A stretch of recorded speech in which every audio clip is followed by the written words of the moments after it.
Fala, galera! Semana 4, volume 3, né, a última semana do PET 3. Esta aula é destinada a todos os estudantes do estado de Minas Gerais e, é claro, aos meus alunos. Nessa semana 4, nós vamos dar continuidade ao estudo dos povos pré-colombianos, os maias, os incas e os astecas. Então, vamos lá, nessa atividade? Então, iniciando essa atividade, ela vem com um texto sobre o extermínio dos primeiros povos americanos, é explicado pelo DNA. Quando a gente fala em estudo de povos antigos, geralmente a gente está falando em arqueologia. E na arqueologia utiliza-se o DNA mitocondrial, que é o DNA herdado da mãe. Então, quando é estudado um fóssil, né, do tempo antigo, do período bem remoto, é utilizado, então, esse DNA mitocondrial. Através do DNA mitocondrial, dá para saber a data em que aquele grupo de humanos viveram, dá para saber também ter outras informações, como, por exemplo, em que época desapareceu um determinado grupo humano. E é o que a pesquisa realizada a partir de 2010 veio fazendo. Então, pegou amostras de cabelo, de dente e ossos de múmias, no caso desses povos que foram conquistados pelos espanhóis. Então, esse material ele remonta um período entre mais ou menos 8.000 anos até 500 anos. Né? Então, vocês podem observar, né, um tempo bem remoto, bem antigo. E nesse DNA mitocondrial, eles chegaram a algumas conclusões. Dentre elas, vamos pegar aqui no texto aqui. Acabaram de ser publicados resultados da maior análise desse tipo, que estudou restos mortais encontrados principalmente no Peru. Então, vamos voltar aqui. Acabaram de ser publicados os resultados da maior análise desse tipo, que estudou 92 restos mortais encontrados principalmente na cidade do Peru, encontrado no Peru, na Bolívia e Chile. Lembrando, Peru, Bolívia e Chile são países da América do Sul. Os pesquisadores sequenciaram o genoma mitocondrial, a parte do DNA que passa das mães para os filhos, e compararam ao das populações atuais da América do Sul. Então, o que eles fizeram? Estudaram o DNA mitocondrial. Os resultados indicam que grande parte das populações indígenas originais desapareceu depois da chegada dos conquistadores espanhóis. Então, eles não se desapareceram completamente com a chegada dos espanhóis. Eles desapareceram posterior, ou seja, depois da chegada dos espanhóis. Então, esse trabalho foi publicado e nenhuma das linhagens genéticas encontradas nas múmias chegou aos indígenas da atualidade. Então, segundo essas pesquisas, esses povos não têm a mesma genética dos indígenas atuais. Então, a partir dessa leitura, vocês vão dar continuidade ao estudo sobre os povos pré-colombianos, a partir de um texto de Hernán Cortés. Então, quem foi o Hernán Cortés? Foi um conquistador espanhol, responsável, então, pela morte do imperador Montezuma e pela conquista dos astecas. Tá? Então, ele foi conquistador dos astecas. O texto abaixo é o relato de Hernán Cortés, conquistador espanhol, que foi um dos responsáveis pela conquista e dominação dos astecas.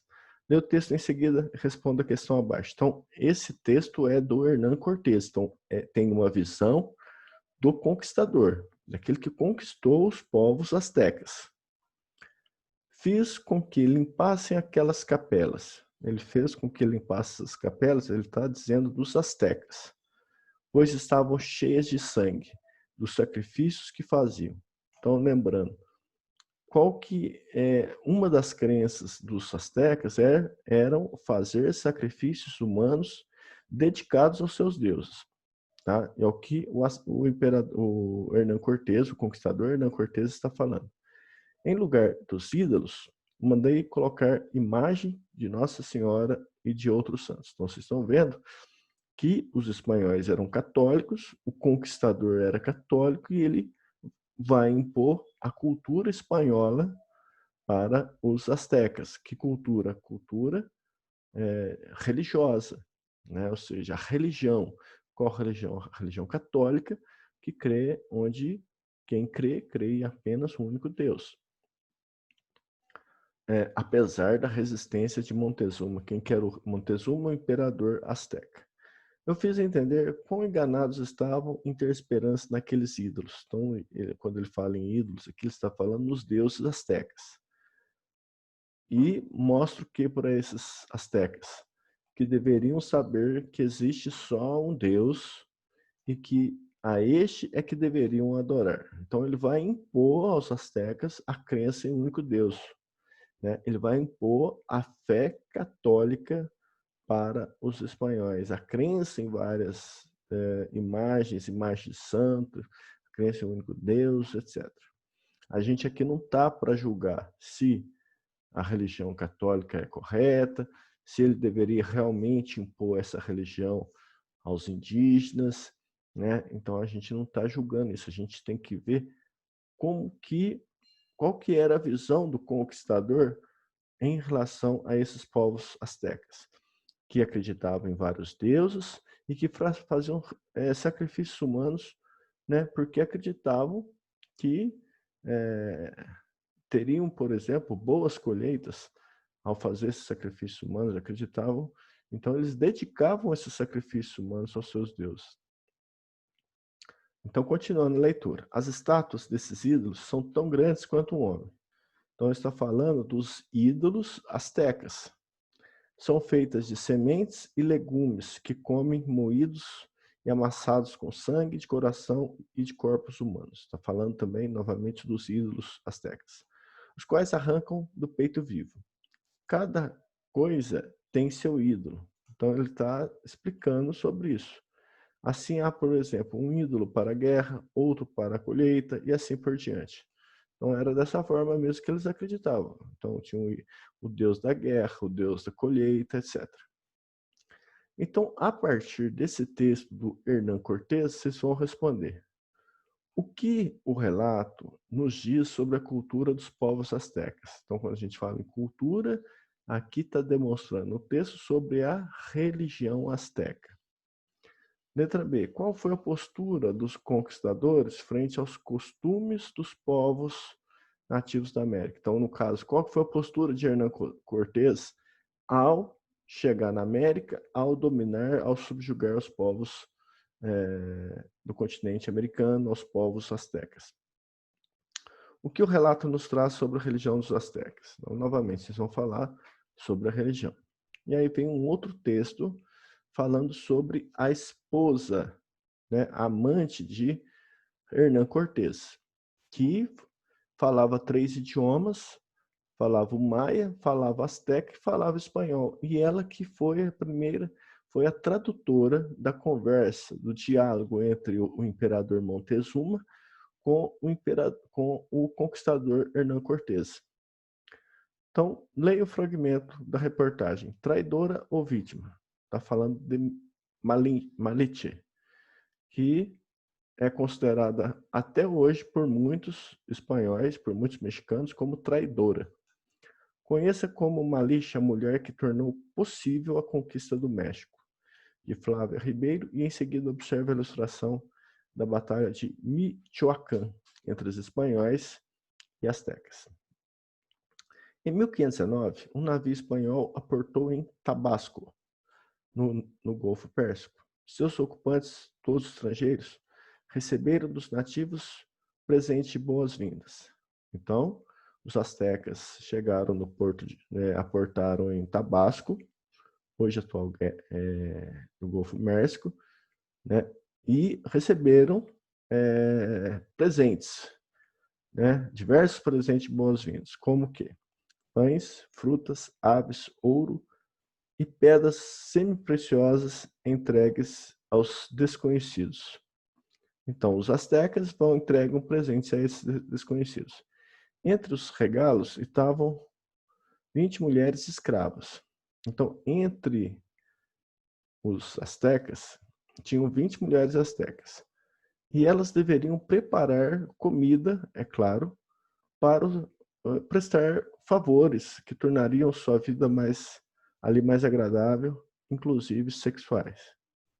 Então, nesse texto mostra que essas 20 escravas tinham que fazer comida, né, fazer serviços para esses conquistadores, né, prestação de serviço. Entre as escravizadas, aí fala dessa Malite. Uma virou polêmica, fluente em maia e asteca, mas também espanhol. A moça serviu de intérprete para os estrangeiros e os ajudou na comunicação com os índios locais. Então, essa Malite, ela foi a intérprete. E, a partir daí, é que ela passou a se relacionar com o Hernán Cortés. Inclusive, chegou a ter um filho com o Hernán Cortés, que é considerado o primeiro mexicano, tá? Porque chegou a ter um filho com um dos europeus. Então, o mestiço Martim é considerado o primeiro mexicano da história. Malinche continua a ser considerada uma traidora, espécie de Judas de sua nação, porque a partir dessa tradução, desse contato que teve, né, entre espanhóis entre conquistadores com os astecas, isso favoreceu a dominação, a conquista dos povos espanhóis sobre os astecas. Então ela era de origem asteca, falava diferentes idiomas e ela passou a conhecer o espanhol, ela aprendia a língua com facilidade e aí passou a traduzir tudo isso. Seu envolvimento, afinal, foi com Hernán Cortés, o homem que destruiu o Império Azteca e deu início ao extermínio do povo de sua própria amante. Então, você está falando de quem? De Malinche, a primeira... Deixa eu diminuir aqui. Está falando de quem? De Malinche, a mulher que tornou possível a conquista do México. E aqui vocês estão vendo uma imagem de uma das batalhas dos espanhóis contra os astecas, chamada Batalha de Michoacán. Tá? Essa batalha foi uma das primeiras batalhas onde os astecas saíram derrotados. Então aqui vocês podem observar, de um lado direito, em menor número, os astecas, aqui representado por 3 astecas com suas arcos e flechas, escudos apontados para os inimigos, e um aqui já morto no chão, né? E de um outro lado vocês estão vendo que uma tribo nativa que se aliou aos espanhóis, né? Essa tribo nativa, que era numerosa, inclusive morreram 4.000 nativos dessa tribo que apoiou os espanhóis, ela vivia bem ao norte do México. E eles auxiliaram os astecas, né, auxiliaram Hernán Cortés na luta contra os astecas. Né? Então aqui vocês estão vendo alguém sendo executado aqui numa espécie de estaca. E aqui 2 espanhóis, né, um representando Hernán Cortés, e aqui aliados. Vocês estão vendo que esses aliados estão em maior número. Eles estavam em maior número que os espanhóis, né? Para vocês terem uma ideia, morreram 4.000 desses aliados. E segundo textos, apenas 450 espanhóis morreram. Então, nesse dia de batalha, no último dia de batalha contra os astecas, foi chamado por Hernán Cortés como Noite Triste, né? Que segundo lendas, ele teria chorado pela morte dos espanhóis. Então aqui vocês estão vendo uma imagem, uma ilustração desta batalha. E aí, a partir dessa ilustração, o que vocês têm que trabalhar? Qual o assunto principal do texto? Lógico que a batalha de Michoacán, entre os espanhóis e os astecas. Observe a imagem 1 e descreva o que está sendo representado nela. Desculpa aqui. A letra A, vocês vão falar sobre o texto, que é esse aqui, ó. Vamos ler o texto que eu falei para vocês, que é um texto que fala sobre Malite, a mulher de Hernán Cortés, que era tradutora entre espanhóis e astecas.